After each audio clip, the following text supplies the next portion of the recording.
OJK itu baru bergerak setelah kasus gagal bayar ini meledak dan korbannya melapor ke polisian. Padahal sebenarnya OJK punya kewenangan tuh melakukan pengawasan dan kemudian mendeteksi sebenarnya indikasi proyek fiktif ini lebih awal. Seandainya itu dilakukan ya, pengawasannya aktif, kemudian reaksinya juga cepat, ini sebenarnya nggak perlu terjadi. Nah ini yang kemudian perlu dievaluasi soal performa dari OJK ya.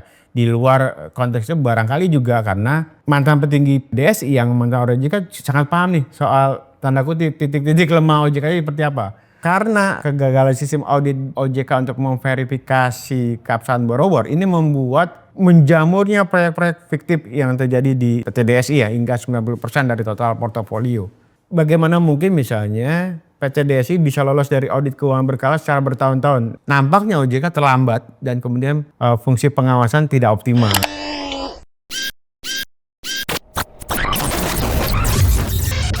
Halo sahabat integritas, jumpa lagi di kanal Satu Visi Utama program Buka Kartu. Beberapa petinggi PT Dana Syariah Indonesia atau DSI sedang menjalani sidang terkait dengan perkara penipuan, penggelapan, dan pencucian uang. Kerugian nasabah atau masyarakat yang mencapai 15.000 orang itu diperkirakan adalah 1,3 triliun rupiah. Ini tentu adalah angka yang tidak kecil. Akan tetapi kalau kita merujuk kepada pengalaman yang mirip-mirip atau serupa, sebenarnya ini bukan masalah yang baru. Bukan sesuatu yang aneh ya terjadi di Indonesia. Nah pertanyaannya mengapa terus berulang dan kenapa kerugiannya menjadi sangat besar baru kemudian penegakan hukum berjalan, di mana sisi pencegahannya yang kemudian sangat lemah, bagaimana model pengawasan yang membuat kasus-kasus seperti ini akan terus menjadi bom waktu bagi masyarakat di Indonesia. Kita akan membahasnya bersama Bung Emerson Yunto dari Satu Visi Law Office. Kita sapa dulu yang bersangkutan. Bung Emerson. Ya, Dana Syariah Indonesia. Ya, dengan namanya syariah ini memikat. Ya, betul. Ya, karena bagaimanapun itu sesuatu yang dianggap ada unsur-unsur religinya. Sehingga orang mungkin berlomba-lomba untuk menanamkan atau berinvestasi di perusahaan ini. Tapi kemudian yang mereka dapat adalah kerugian, penipuan, sekaligus pencucian uang yang dilakukan oleh para petinggi DSI. Nah kalau kita rujuk, kasus-kasus sebelumnya juga ada. Misalnya First Travel. Ya. Kemudian kalau ini ngomong soal fintech, sebelum-sebelumnya juga ada. Ya, misalnya Fishery. Fishery ya betul. Tanihub. Ya, Crowdy. Ya, dan macam-macamnya. Dan hampir semuanya itu fantastis, ya nilai kerugiannya atau nilai dana yang hilang.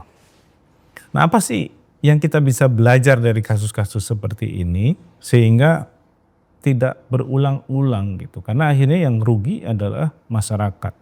Ya, yang pertama mungkin saya singgung soal isu label syariah ya. Jadi konteks di kasus ini kan sebenarnya kenapa korbannya juga luar biasa banyak gitu ya.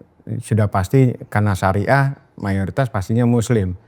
Jadi ini yang label syariah ini yang kemudian dimanfaatkan manajemen untuk membangun moral trust ya, kepercayaan moral korban yang kemudian dicederai dengan skema ponzi yang terjadi di PT DSI ini, Dana Syariah Indonesia ini. Jadi label syariah ternyata itu juga tidak punya pengawasan yang cukup memadai dari OJK ya. Jadi karena label syariah itu kemudian mekanismenya karena seolah-olah ini dianggap trusty gitu ya. Jadi ya udah mungkin agak longgar begitu ya. Nah ini pengalaman yang terjadi. Nah di beberapa case itu kan isu soal gagal bayar. Jadi di kasus kita mungkin mereview lagi ya soal modus yang terjadi di PT DSI ini ya. Ini kan kasus yang sebenarnya bisa dikatakan berulang. Ada kasus-kasus yang sebenarnya agak-agak mirip DSI. Pertama adalah proyek fiktif ya. Jadi di DSI ini membuat daftar peminjam dan proyek fiktif. Jadi banyak kasus-kasus yang kalau di DSI itu katanya dari 100 proyek yang ditampilkan di platform 99% adalah fiktif. Jadi Itu untuk menarik perhatian dan dari interestnya lender, calon lender. ya. Jadi calon lender ya, artinya pemberi pinjaman gitu ya. Nah kemudian yang kedua ada isu soal duplikasi data borrower. Jadi identitas data borrower itu yang minjem secara sah kemudian ditampil berulang-ulang ya, tanpa sepengetahuan dari borrower itu demi menarik dana lender baru. Untuk menunjukkan kalau banyak loh yang Betul, ada di sini. betul. Jadi kemudian yang lainnya adalah ini perusahaan PT DSI itu membuat puluhan perusahaan afiliasi atau cangkang. Itu ada sekitar catatan dari penegak hukum ada 50 entitas yang menampung dan memutar aliran dana investor. Jadi skemanya tadi sebenarnya duit itu sebenarnya diputar-putar gitu ya dengan beberapa perusahaan afiliasi. Nah, yang juga terjadi di banyak kasus pendanaan fintech ini skema Ponzi ya. Gali lubang, tutup lubang. Jadi dana dari lender baru tidak disalurkan ke proyek nyata tapi digunakan untuk membayar imbal hasil untuk lender yang lama. Jadi muter aja. Jadi skema Ponzi itu berjalan. Nah, problemnya adalah ketika prosesnya terjadi, arus kas berhenti, ini akan jadi Masalah besar. masalah besar, gagal bayar ya. Yang itu kemudian di kas ini itu muncul di tahun 2025 gitu ya. Nah yang lain isunya adalah soal pencucian uang. Sebagian besar dana yang terkumpul di rekening ini nggak masuk ke perusahaan ternyata, tapi masuk ke pendiri maupun petinggi PT DSI yang kemudian diolah kemudian atau dibelikan aset berupa properti, kendaraan dan deposito. Nah, yang lain juga mungkin perlu jadi catatan hampir di beberapa perusahaan ini adalah skema soal orang seringkali tergiur dengan iming-iming imbal hasil. Keuntungan dari misalnya memberikan pinjaman kepada misalnya perusahaan ini, misalnya di PT DSI itu memberikan jaminan janji-janji imbal hasil sampai 18% per tahun untuk usaha properti. Padahal ini dianggap sebenarnya tidak rasional karena kalaupun skema imbal hasil itu paling maksimal 8 sampai 12%. Dan properti itu pun ternyata fiktif. Properti ternyata fiktif dan ini kemudian karena kegagalan sistem audit di OJK ini kemudian mendorong ya udah dibanyakin aja ya proyek fiktif gitu ya. Karena tadi dari 100 proyek yang ditampilkan katanya 99%-nya itu adalah proyek fiktif begitu. Oke, jadi sebenarnya cara menipunya pun simple ya. Simpel sebenarnya, ada skema Ponzi, Iming-iming besar skema Ponzi. Betul, dan juga iming-iming ya soal imbal hasil ya. Jadi orang kita kan gampang banget ya. Pertama label syariah satu. Kemudian yang kedua gampang tergiur dengan skema-skema imbal hasil. Jadi dipikir wah ini karena syariah kemudian hasilnya menguntungkan kenapa nggak coba di sini gitu. Padahal dia nggak melihat soal ini rasional atau tidak rasional. Tapi oke lah, itu sisi lemahnya para lender ya. Yang kemudian tertarik untuk mendapatkan keuntungan besar cepat. Betul. Ya, dan itu alamiah. Ya, orang kan kalau dapat untung gede cepat pasti mau. Betul. Ya, meskipun belum tahu apakah itu yang akan terjadi atau enggak.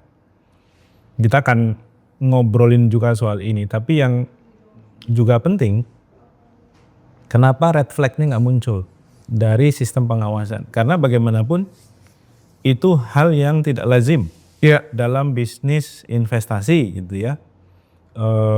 Taruhlah dulu ada yang namanya Indosuria. Yang berkedok koperasi melakukan hal yang sama. Betul. OJK waktu itu alasannya karena dia koperasi, bukan bagian dari pengawasan kami. Ya. Tapi kan isunya penggalangan dana. Betul. Ya, yang itu dilakukan oleh perusahaan apapun bentuknya, baik dia PT ataupun koperasi, yang dalam prakteknya memang itu hanya sebagai kedok untuk mengeruk uang masyarakat. Ya memang ini bukan uang negara ya, ya sehingga nggak bisa dijerat dengan pasal tindak pidana korupsi misalnya. Ya. Akan tetapi kerugiannya tetap sangat besar. Nah, dari sisi OJK, ini kan sudah berkali-kali. Apakah karena misalnya Petinggi beberapa orang di dalam PTDS di situ adalah orang mantan dalam anjing. dulunya, Ya. gitu ya, yang membuat misalnya dia paham dan memiliki informasi lebih daripada yang lain dalam misalnya konteks apa sih titik-titik lemah pengawasan OJK yang kemudian bisa dimanfaatkan. Nah itu kira-kira dalam konteks penguatan pengawasan ya, karena bagaimanapun OJK yang bertanggung jawab mestinya di dalam soal ini. Bagaimana sih red flag yang sederhana yang bisa dibuat sehingga kemudian sebelum ini kemudian menjadi bubur gitu ya, udah selesai kasusnya, udah kerugian 1,3 T mau apa lagi gitu. Paling-paling aset recovery, penegakan hukum. Tapi apakah itu menyelamatkan? Karena kalau dari informasi Barreskrim hanya 320 miliar aset yang sudah disita. Betul. Dan ini masih banyak lagi yang lain yang kita nggak tahu apakah sudah jadi barang yang sudah nggak bisa ditarik atau sudah dinikmati ya sebagai bagian dari kehidupan mereka sehari-hari kan itu kan habis gitu ya, habis pakai, hilang gitu. Ini bagaimana Bung Emerson membangun OJK yang kuat dalam Ya, pengawasan? ini yang juga jadi kritik banyak pihak ya terhadap OJK dalam konteks DSI dan barangkali juga di kasus-kasus yang lain. Pertama, OJK dianggap pasif dalam melakukan pengawasan dan dinilai terlambat bersikap atau mengambil respon. Jadi OJK itu baru bergerak setelah kasus gagal bayar ini meledak gitu ya, dan korbannya melapor ke polisian. Jadi padahal sebenarnya OJK punya kewenangan tuh melakukan pengawasan dan kemudian mendeteksi sebenarnya indikasi proyek fiktif ini lebih awal. Seandainya itu dilakukan ya, pengawasannya aktif, kemudian reaksinya juga cepat, ini sebenarnya nggak perlu terjadi Nah ini yang kemudian perlu dievaluasi soal performa dari OJK ya. Di luar konteksnya barangkali juga karena mantan petinggi DSI yang mengenal OJK sangat paham nih soal tanda kutip titik-titik lemah OJK seperti apa. Ya, kemudian yang kedua isu soal lemahnya verifikasi underlying aset. Nah karena kegagalan sistem audit OJK untuk memverifikasi keabsahan borrower ini membuat tadi menjamurnya proyek-proyek fiktif yang terjadi di PT DSI ya hingga 90% dari total portofolio. Nah, ketiga itu adalah ini tidak berjalannya fungsi pengawasan dalam konteks audit independen terhadap PT DSI. Jadi ini kan bagaimana mungkin misalnya PT DSI bisa lolos dari audit keuangan berkala secara bertahun-tahun. Nah, harusnya ini nggak perlu terjadi ya. Nah, OJK baru membekukan akuntan publik ini setelah terjadi proses manipulasi. Jadi ini yang kemudian menjadi red flag gitu ya. Harusnya ketika hasil auditnya juga ada banyak temuan, ada informasi proyek-proyek fiktif, ini harusnya bisa bergerak lebih cepat ya. Tapi banyak orang menyayangkan nampaknya OJK terlambat dan kemudian fungsi pengawasan tidak optimal gitu. Oke. Berarti kan mengharapkan institusi negara itu menjalankan fungsinya dengan baik itu kan sampai hari ini belum bisa. Belum bisa diharapkan sepenuhnya lah. Nah, artinya berarti masyarakat yang harus lebih pintar. Ya. Nah kira-kira apa sih hal-hal yang harus diwaspadai bagi siapapun yang ingin berinvestasi? Ya, yang mana sebenarnya itu sangat mungkin mudah gitu, supaya kita nggak tertipu. Saya mungkin menduga ada yang sampai naruh 3 miliar, ya 500 juta, macam-macam dengan berbagai variasi, dan jika itu adalah satu dana yang dikumpulkan dari seluruh kerjanya sih ya dalam hidupnya, atau bahkan mungkin uang pensiun misalnya, kan akhirnya menjadi sia-sia gitu. Ya. Nah, artinya kan publik juga harus aware ya, masyarakat mencegah dari dini supaya tidak terjebak kepada hal-hal seperti ini gitu. Misalnya yang sederhana, kalau sudah bagi hasilnya itu nggak masuk akal, kenapa sih harus diikuti gitu? Kenapa sih harus mengambil keputusan yang riskan gitu untuk berinvestasi? Gimana itu Bung Emerson? Ya paling tidak ada 4 pelajaran yang bisa diambil di kasus PTDSI maupun juga di beberapa kasus-kasus skema Ponzi ya di pembiayaan fintech ini ya. Pertama, rasionalisasi imbal hasil. Jadi kalau misalnya imbal hasilnya itu tidak rasional, melebihi margin keuntungan sektor bisnis yang real yang didanai, sebenarnya jangan berinvestasi di situ. Itu harus Dihindari gitu. Jadi jangan gampang teriming-iming dengan misalnya imbal hasil yang tinggi gitu ya, tanpa melihat soal ini rasional atau tidak rasional. Meskipun kemasannya syariah. Nah kemudian yang kedua isu soal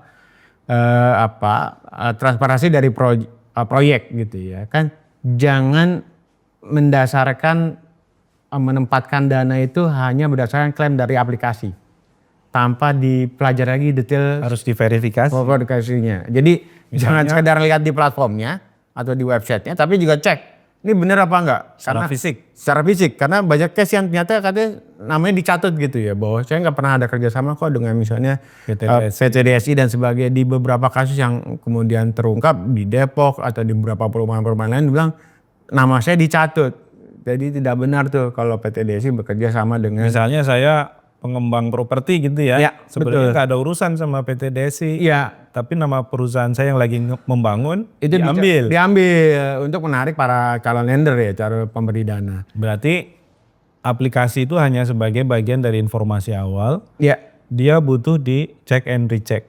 Ya, Verifikasi alamatnya ada nggak? Ya. Apalagi sekarang ada Google Map ya. Iya, sebenarnya tinggal datang ya. Tinggal ngecek langsung di Google, ini ada nggak gitu. Kemudian kan pasti muncul nama PT-nya. PT-nya benar apa enggak begitu ya. Betul. Mengembangkan perumahan atau properti. Tinggal di telepon atau di WA. Kan pasti menjawab, apalagi marketingnya ya. Pasti kan responsif gitu. Apalagi Bung Emerson. Nah kemudian yang kedua, jangan terjebak soal moral trust ya. Jadi sekedar label sama influencer Jadi jangan karena bau-bau nama syariah kita kayak jadi mengurangi kewaspadaan ya. Mengurangi analisis resiko gitu ya, yang real gitu yang diterima. Jadi juga jangan sampai terjebak karena brand ambasadornya kelihatannya orangnya alim, kemudian juga nggak aneh-aneh. Mungkin saat dia memberikan mungkin sosialisasi, edukasi ya standar-standar aja kan. Ya pasti juga kepentingannya adalah kepentingan perusahaan. Tapi realnya itu yang kemudian harus ada. Keputusan finansial itu didasarkan pada analisis risiko real, bukan ngelihat dari figur promotornya, bukan ngelihat dari atau brand ambassadornya, bukan ngelihat dari label syariahnya Nah ini penting Bung Emerson kita tekankan. Mereka-mereka yang menipu itu kan juga menggunakan influencer, endorser gitu ya, yang mungkin sudah sangat populer. Padahal popularitas itu tidak relate sama pemahaman dia juga terhadap produk gitu ya. Kan namanya juga endorser. Betul. Sepanjang dikasih uang, kontraknya jelas, profesional, banyak, ya mau aja dia jualan kan, meskipun pada akhirnya itu penipuan. Iya, secara profesional sebenarnya nggak salah sih ambasadornya, tapi gara-gara brand ambasador ini orang jadi banyak tuh. Percaya, wah orangnya alim, nggak aneh-aneh, kemudian dianggap bertanggung jawab gitu. Brand ambassador tapi perusahaannya belum tentu gitu. Nah pada soal-soal seperti ini, kita kan nggak punya standar profesi ya bagi para endorser ini kan. Endorser atau influencer ya. Karena rata-rata kan artis ya, kemudian ya orang-orang yang dikenal publik lah secara umum gitu. Nah kalau mereka nggak punya standar profesi tapi dibayar mahal dan kemudian hasil pekerjaannya itu merugikan banyak orang, ini gimana Sir? Nah, ini memang jadi perdebatan ya. Dulu kayak kasus-kasus yang menarik tuh kasus judi online ya. Orang mempromosikan judi online, kemudian terjadi praktek perjudian itu. Si influencer bisa diproses secara hukum. Seharusnya barangkali di kasus yang sama saya bisa. Tapi semua tergantung dari penyidiknya. Ini mau dibawa ke proses mana? Di undang-undang ITE kah, perbankan kah, atau apa gitu. Karena rata-rata kan cuma mengembalikan Betul, di kasus uangnya. di kasus di Herlino dia mengembalikan sekitar 5,2 miliar kalau nggak salah ya. itu banyak sekali kan? Ya betul. Cuma saya nggak tahu ya. Ini sekali lagi kan penetapan tersangka kan domain penyidik. Mungkin dia nggak mau repot mengejar influencer, tapi fokus dulu di mana? Di pelaku utamanya ya, para direktur maupun juga komisaris di PT DSI misalnya. Ada lagi nggak Bung Emerson?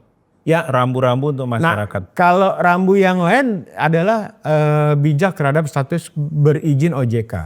Nah itu juga. Nah, jadi jangan mentang-mentang OJK ngasih apa. Tuh, ada label berizin OJK, kemudian orang juga seolah-olah percaya begitu aja. Jadi izin OJK itu hanya secara administratif dan teknis memenuhi syarat regulasi. Tapi OJK tidak memberikan jaminan bahwa platform ini bebas dari kejahatan fraud atau skema manipulasi di tingkat operasional hariannya. Repot juga ya. Ya, jadi ya memang pertama juga ya tadi cek and recheck, cermati juga platformnya, cermati juga soal perusahaannya, cermati juga soal imbal hasil, itu juga menjadi sangat penting ya. Jadi ya kalau mau berinvestasi dan juga nilai investasi gede sebaiknya juga harus cermat dan hati-hati. Jadi analisis resiko itu penting dilakukan ketimbang sekedar berharap keuntungan lebih di kemudian hari kemudian menjadi boncos begitu. Oke, Bung Emerson terakhir, apa yang bisa dilakukan oleh satu visi law office untuk baik membantu masyarakat menyediakan informasi yang mungkin lebih pas gitu ya, supaya mereka lebih hati-hati, atau ketika sudah berhadapan dengan masalah seperti ini? Ya, yang paling tidak sebenarnya kan kita bisa bantu pertama dari aspek hukum ya. Ketika melakukan due diligence, nanti ketika melakukan investasi dan mungkin jumlah yang besar, kita bisa bantu memastikan apakah target misalnya atau project ini sebenarnya masuk akal atau tidak, realistis atau ada, fiktif atau tidak, perusahaannya berizin atau tidak, kemudian dari sisi kayak rekam jejaknya bermasalah atau tidak begitu ya. Kemudian yang kedua kita juga bisa ngecek orang-orangnya ya sebenarnya. Iya. Nah itu yang kemudian bisa artinya kita membantu sebenarnya para nasabah untuk memastikan bahwa investasi yang dilakukan adalah investasi yang aman, tepat. gitu ya. Aman, tepat, dan kemudian yang pasti bebas dari resiko gitu ya. Nah di luar itu kalaupun tanda kutip amit-amit ini terjadi, kita juga bisa melakukan proses pendampingan terhadap korban ya. Jadi tuntutan misalnya soal pengawalan proses, aset tracing, atau misalnya gugatan perdata gitu ya, itu bisa kita lakukan untuk misalnya membantu para korban, baik lender atau investor untuk misalnya mengembalikan sebenarnya. Mengupayakan pengembalian yang dana-dananya sudah dikeluarkan gitu. Paling tidak itu yang kita bisa lakukan gitu. Oke, Bung Emerson, terima kasih untuk insight-nya. Demikian sahabat integritas bincang kita soal skandal PT Dana Syariah Indonesia. Kita ketemu lagi di lain waktu. Jangan lupa like, comment, share jika konten ini dianggap bermanfaat. Sampai jumpa.